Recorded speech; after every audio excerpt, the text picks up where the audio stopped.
Les longues files dans les hôpitaux chinois sont réputées. Cette épreuve, où le grand malade dispute l'attention au vieillard frêle à côté, trouve le plus souvent sa cause dans le déficit énorme de personnel et d'installations médicales dans la plupart des régions du pays. La solution qu'a trouvée la municipalité de Shanghai est ce qu'elle appelle un schéma 1+1+1. Cela signifie que les gens qui s'enregistrent peuvent choisir un médecin généraliste qui travaille dans un centre communautaire de santé, plus un hôpital de quartier, plus un hôpital général, pour divers niveaux d'aide médicale.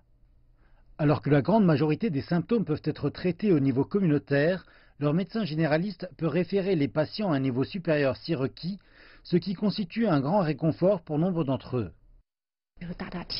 Certains patients disent que s'inscrire pour voir un docteur généraliste signifie qu'il y a une équipe médicale qui se tient à ses côtés, y compris dans les hôpitaux de 2e et 3e niveau.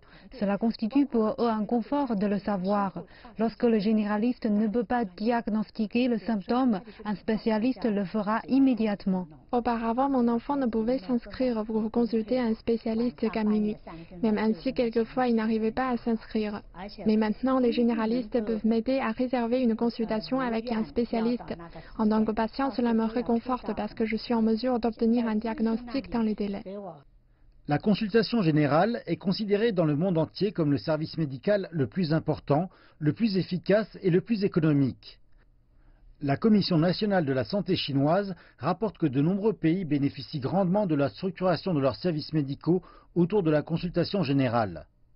Aux États-Unis, les généralistes couvrent jusqu'à 90% des problèmes médicaux, tandis qu'au Royaume-Uni, il y a un médecin généraliste pour 1000 personnes.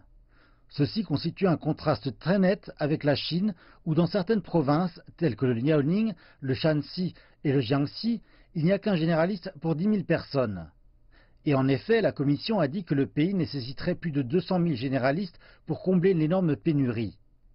Cependant, satisfaire cet objectif n'est pas facile à réaliser, avec autant de problèmes à résoudre, tels que la répartition inégale des centres médicaux et le manque de stimuli offerts aux étudiants chinois pour qu'ils choisissent de s'orienter vers une carrière médicale.